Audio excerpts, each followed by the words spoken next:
or jumping to these Right. conclusions Absolutely. and Absolutely. saying, well, this is what I'm comfortable with. This is what feels right. This is what feels better. And I feel safer, when in reality, you may not be. In a world that often pulls us apart, More in Common brings us back to what matters. Hosted by Gerren Taylor and Keith Richardson, this isn't your average podcast. It's a challenge to think deeper, question louder, and grow further. At More in Common, we work with NFL teams, tech companies, and professionals across industries to improve communication and foster compassion. And with a focus on emotional intelligence, we aim to bring a wealth of experience to help you navigate the complexities of human connection. We've never been more connected and yet more isolated. We want to explore the roots of that tension and offer a way back to what we all need: real human connection. Enjoy the show. Had the sheep from the chic, spelled the sleep, seeks sense. All right. Well, welcome back to you too there, Keither. Good morning to you.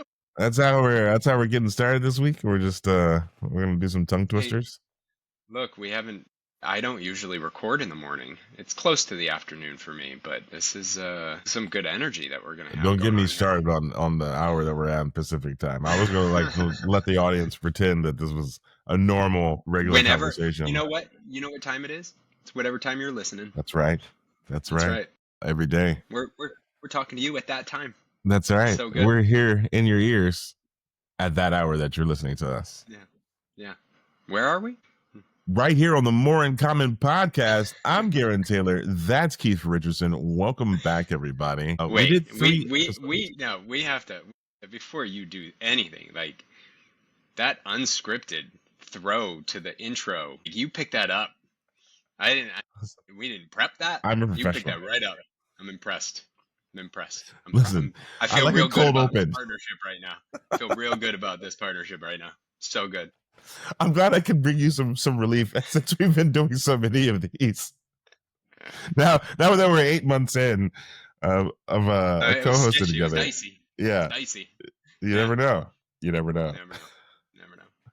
I wonder if people are still like, what happened to the last guy? Wasn't there a Rodney fella? Isn't there another? There was a different African American gentleman on this show. We need to cancel them. They're just switching them out. Like they just like, hey, we got one. Yeah, let's just get another one. Like, absolutely dead. And canceled. So now let's just say whatever we want. That's right.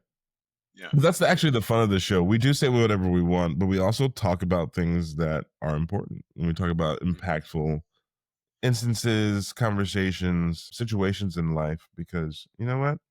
We're not getting out of this thing alone. So you might as well have some backup and some company. Mm-hmm. But I was saying earlier too that we just did 3 episodes with Jesse Rodriguez, who's a person of indomitable spirit, walking that path from incarceration to insight and enlightenment and healing is a heck of a journey. And I'm still profoundly moved by the time that we spent with him.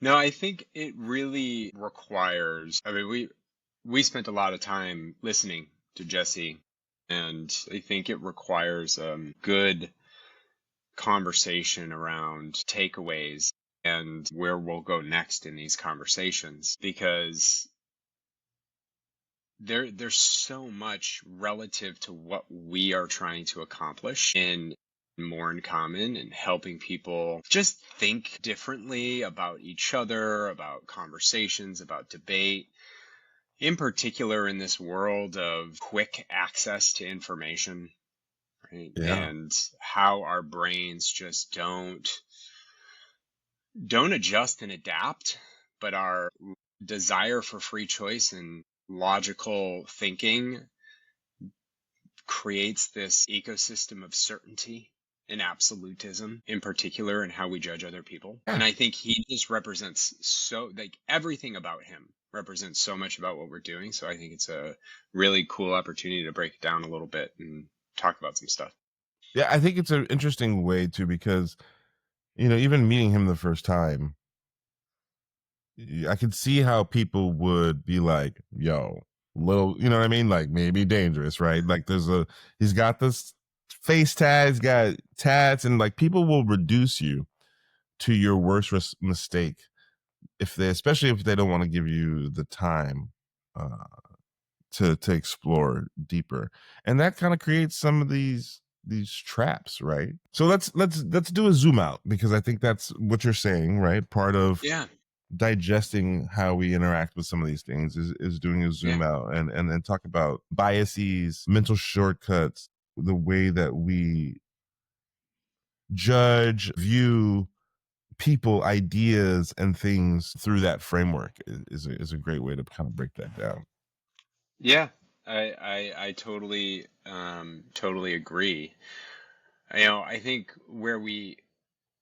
the thing that's interesting as we zoom out and think about just the overall mission of More in Common, in this state of saying, look, we talk a lot about bias. We talk a lot about emotional reconciliation, emotional awareness.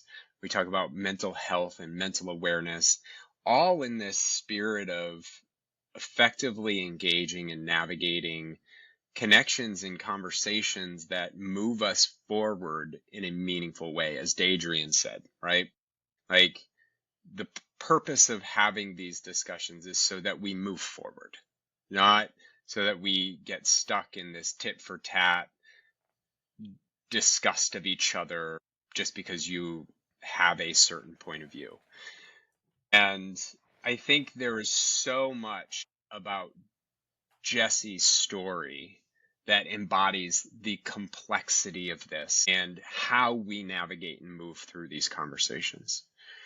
I think it starts with just this underlying principle or underlying idea that if you meet Jesse 15 years ago, right? You meet him when he hasn't found his book.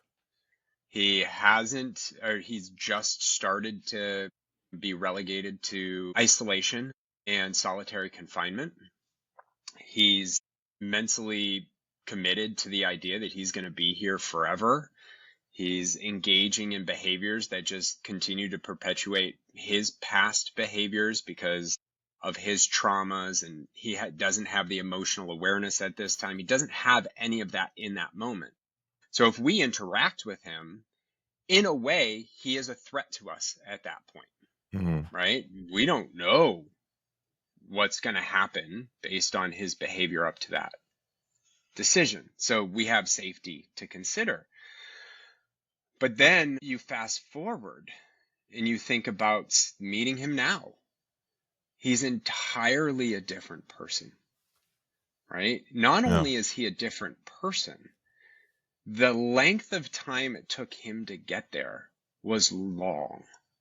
It was a long road. Give him a ton of credit for it, right? Because he had to hear the message of the book. He had to put the time, effort, and energy. He had to commit to something that is just wildly difficult, and that's reconciling past trauma, to the extent that now he's leaving an indelible mark on other people. One could argue the negative that he had over 30 years is now being balanced out by a wildly positive experience, helping other people, trying to create a safer world by helping others in his similar situation reconcile their trauma. Which is part of the amazing journey that we're all on in a lot of ways. We are so often quick to reduce, especially people, I think, who have spent time in prison or incarceration. We're often so quick to reduce them to those moments of their lives, as opposed to embracing the whole of the person. And to your point, there are situations and individuals which will raise your spidey senses, right? Which, like this might be dangerous in some real ways. But at the same time, how do we fight past that? How do we How do we allow ourselves to understand and grow more with the people around us, right? Because people don't go away just because they spend time incarcerated. They're still parts of Right. society. And the idea about incarceration, right, is supposed to be rehabilitation. It's supposed to create people's sense of self and society so that they aren't doing, the as he would describe it, the antisocial behaviors. How do we grade people back into society if we're judging them and using, like we were saying, biases when facing those kinds of folks? Yeah, it's this interesting element too that makes it so important for us to really think about these things in a difficult way, right? I mean, this kind of goes back to the underlying point of there's just so much information coming our way. It's hard to parse through it. We need to make quick decisions, and quite honestly, the things that we're making the most decisions about are in our day-to-day lives. So these big macro conversations tend to carry less mental space, and we often reduce to the simplest information that we're biased towards, and we have a hard time decoupling our emotional attachment to these ideas for all of these reasons. And then we end up having discussions that navigate a weird flow of ideas, and then we don't actually move forward. We end up creating consensuses, Is that, right? I don't know if Is you that, made it up or I not. don't know. But we create these consensus Consensi. on ideas. Yeah. This consensus on these ideas of what should be. And then our politicians go, well, popular belief is this. When popular belief is rooted in so many different social influences, and I think Jesse is just a reflection of what that could be, right? And so then we end up having these conversations and we litter it with logical fallacies, right? These fallacies of conclusion based on faulty logic. Go Well, that's the ahead. first one we're going to talk about today. I want you to highlight, you know what I mean? This is the hasty generalization fallacy in a lot of ways. And that is something that I would say is one of the most common occurrences. Like you always say on the show as well, our brain is looking for simplicity and comfort, right? Trying to figure out what's going on with the least amount of effort and energy expended, which leads a lot of people to the hasty generalization fallacy. Do you have a good definition that you'd like to use for that? Yeah, I'm going to take a step. I'm going to define hasty generalization, or at least summarize it. But just logical fallacies are thrown around a lot, not just in use of argument, but just to say it. But the reality is, this goes back to Aristotle, right? The history of logical fallacy, we'll say study. And there's a lot of non-consensus around what defines logical fallacies. I mean, there's fair consensus on what logical fallacies are, but there are just different takes on them and when they're used and whether they're a fallacy in this context versus that context. And there's fields of study, right, around this. So I do want to purport not to be an expert on these things. Right? I think it's important to just, we understand them to the extent of our mission and what we're doing, right? And I also very much align with the use of logical fallacies based on their in common discourse versus in debate. So, there's different blending of it in our society, but in common discourse is when we tend to use them because, as some would surmise in the study, that the underlying cause of bias associated with these logical fallacies is really what's important to explore and discuss. So it's a complicated thing, but we're just simplifying it for the nature of personal discourse. Because when someone uses one, maybe it's intentional, oftentimes it's probably not, it's hard to see it in the moment and then to effectively come back to it and say, wait a second, that thing didn't relate to that Right. thing. So can we Right. back this up? Right. And I think that's really what we want to explore today and over the next several episodes, just to give some foresight into When we see these things, what do we do with them? How do we navigate them and use them, and how do we understand them in ourselves, right? Like that's a lot of the self-awareness that we talk about. How do we see when bias is impacting our position, our opinion, our thoughts, and our conclusions, right? And so that goes back to hasty generalization and thinking about Jesse, right? Hasty generalization is one of the more common non-formal forms of logical fallacy, right? Versus the formal forms of logical fallacy, ad hominem, ad hoc, or not ad hoc, but there are quite a few. Ad verecundium, right? These are forms of formal, and then there are some informal ones, and hasty generalizations is one of them, where it's a conclusion based on insufficient or biased evidence. In other words, you rush to a conclusion before you have all of the relevant facts. Now, I am going to couple this, right, with a couple of biases that play a role in how it forms in our head. There's a cognitive, so when we talk about the biases, there's a cognitive bias. It's called the clustering illusion. And it's our natural tendency to see patterns in information without enough data to truly analyze the significance or existence of a pattern, right? Beyond just random chance. So when you think about hasty generalizations that we make quickly, let's take Jesse as an example. He's got a face tattoo. Now, we don't have enough data to support generally in our own lives the conclusion that we're going to draw from Jesse.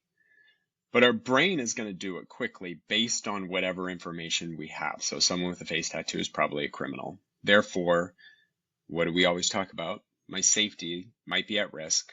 So I'm going to generalize, and I am not going to make that conclusion. But let's take that even a step further, is as we think about how we treat people like Jesse at a systemic level, where we all agree that, yeah, this needs to be the way we treat them. Those generalizations not only don't lead to a conclusion that is beneficial to all of us, because what does it do? It perpetuates that individual's trauma. Well, what we saw with Jesse is if we're perpetuating that individual's trauma, what are they likely to do? Resort back to behaviors that they're comfortable with, and they will continue. It's not to say this is universal and it is 100% true one way or the other. But if we want safety, like if we really want to explore that conversation, maximizing safety for all of us isn't just throwing people behind bars en masse and locking them away, because at some point we can't support that. Financially, we can't support it as a society. There's just too much. People are going to get out. And so are they going to get out, and are we going to be better off for it? Or are we going to be more at risk? And so when we then draw in a conversation, a hasty generalization as a logical fallacy, where we just say, well, they did this and they are forever this, we are actually not doing justice to the discussion, because we're not digging in on all of the potential and possibilities and having to come to some consensus that is rooted in more information. We're jumping to these conclusions. Right. Absolutely. And saying, well, this is what I'm comfortable with. This is what feels right. This is what feels better.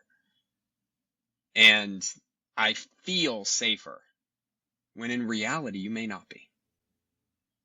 You know, and I feel like, unfortunately, on a larger scale, this is happening a lot in our current zeitgeist of the moment, right? The hasty generalizations coming from how people view, for instance, immigrants in the United States right now, and what they will do to justify the actions being taken against those people based upon the generalizations that are being made. That's it.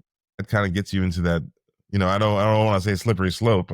Unfortunately, it does feel like one, in the sense that as you start to go down the path of allowing things to happen based on the generalizations that you're making, there seems to be very little bottom. There seems to be very little stopping along the way or pumping the brakes or examining. And therefore, you can slide yourself into a very deep hole of activity.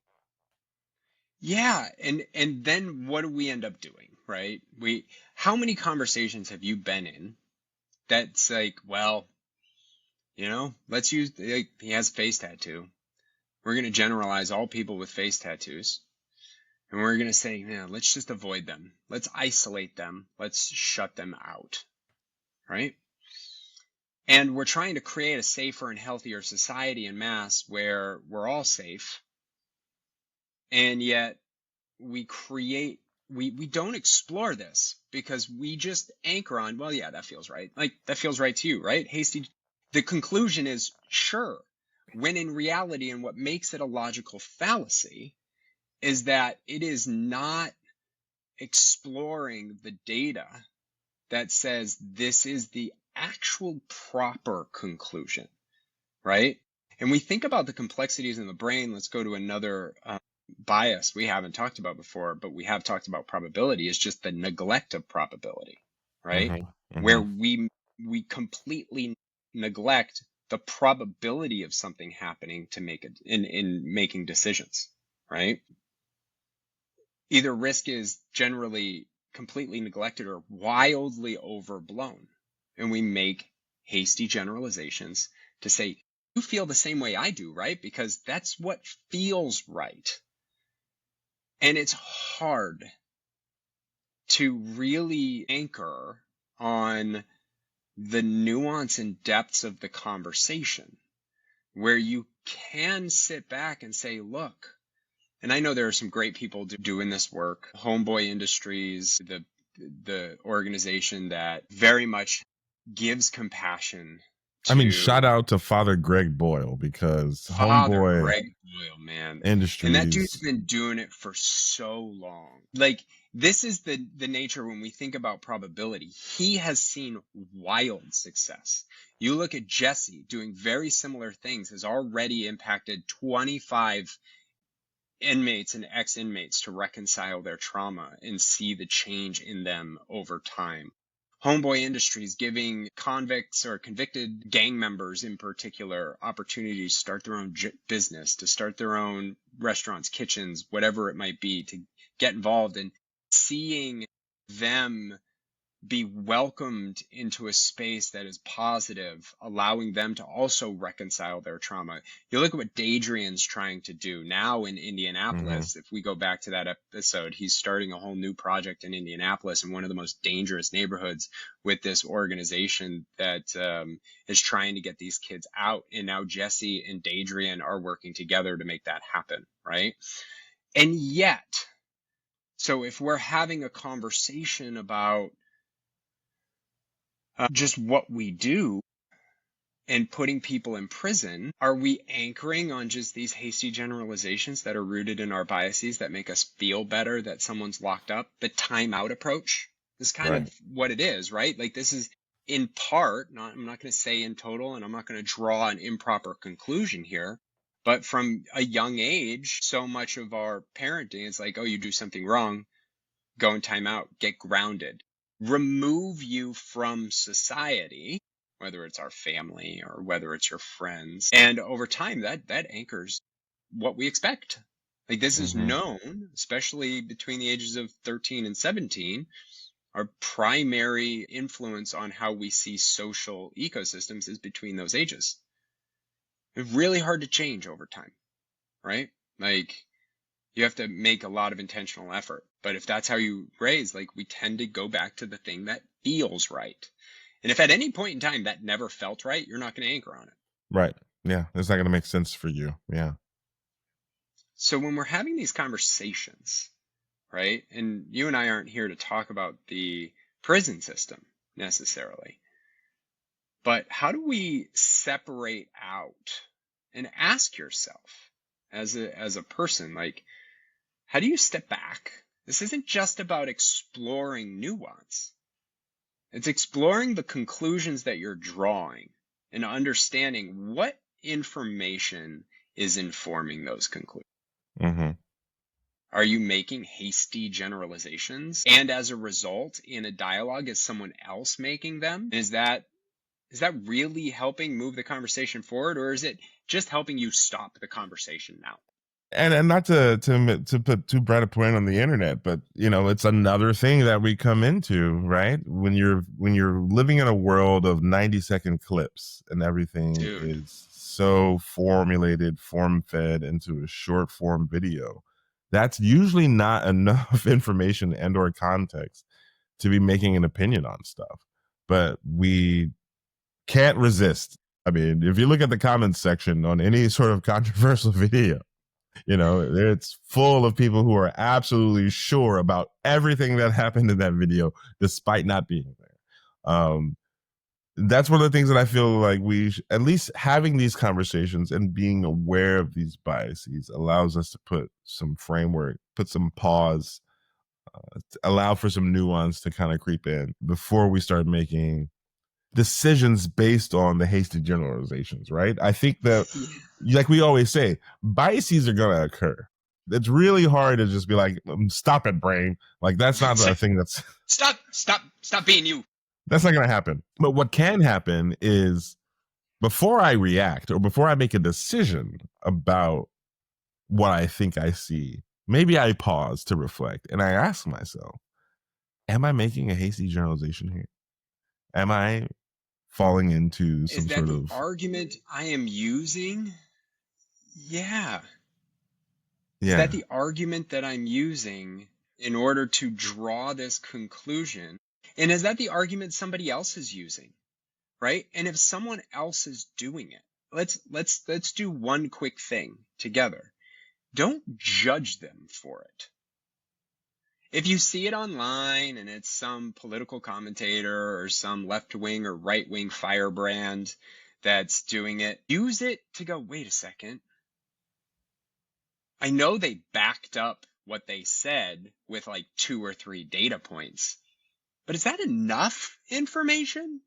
Or sometimes they don't even do that. Sometimes, a lot of times they don't, but even if they do, right?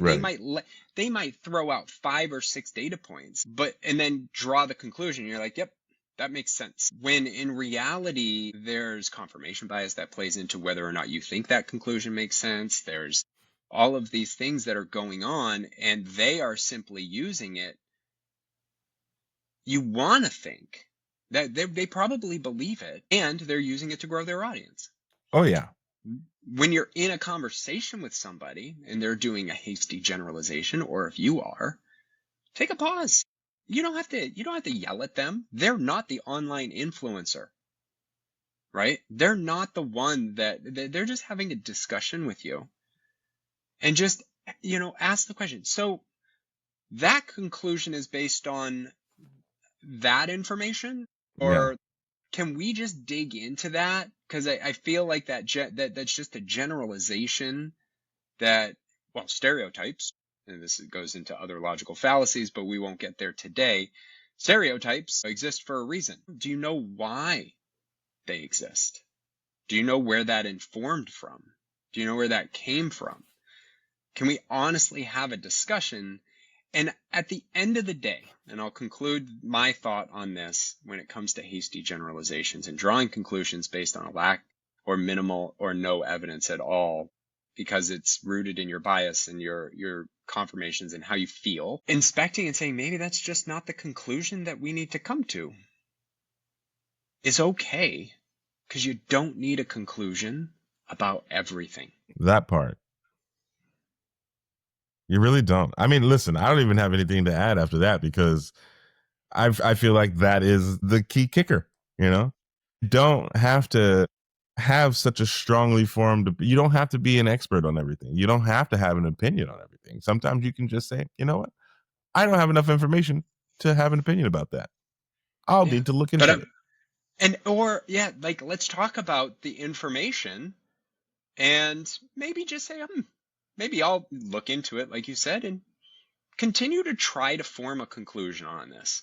Yeah. And maybe I never will, because, I've got kids, I've got a job, I've got other things that I am an expert on, and it allows me to do my job on a daily basis. And I've got to do dishes, and I've got to mow the lawn, and I've got to do all these things. So I don't have time to sit down and read 14 books on this topic. So I'm going to reserve my conclusions for later. Yeah. And that's fine. Listen. And that's fine.